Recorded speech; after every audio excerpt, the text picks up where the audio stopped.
गुरुभ्यो नमः।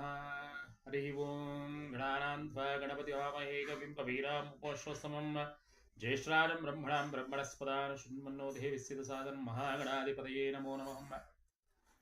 ಬಹುತೇಕ ಮಂದಿಗೆ ಚಂದ್ರನ ದರ್ಶನವನ್ನ ಮಾಡಿದಾಗ ಏನು ಮಾಡಬೇಕು ಅಂತ ತಿಳಿಯೋದಿಲ್ಲ. ಆದರೆ ಅದಕ್ಕೂ ಒಂದು ಪರಿಹಾರವಿದೆ. ನಾನು ಹೇಳ್ತಕ್ಕಂಥ ಮಂತ್ರವನ್ನ 21 ಸರಿ ಜಪವನ್ನಾದರೂ ಮಾಡ್ಬೋದು, ಅಥವಾ ಗರಿಕೆಯಿಂದ ಅಭಿಷೇಕವನ್ನು ಮಾಡಿ, ಕ್ಷೀರದಿಂದ ಅಭಿಷೇಕವನ್ನು ಮಾಡಿ, ಅಂದರೆ ಹಾಲಿನಿಂದ ಅಭಿಷೇಕವನ್ನು ಮಾಡಿ ಅದರ ತೀರ್ಥ ಸೇವನೆಯನ್ನು ಮಾಡತಕ್ಕಂಥದ್ದು. ಈ ಒಂದು ಶ್ಲೋಕವನ್ನು ಹೇಳ್ತೇನೆ.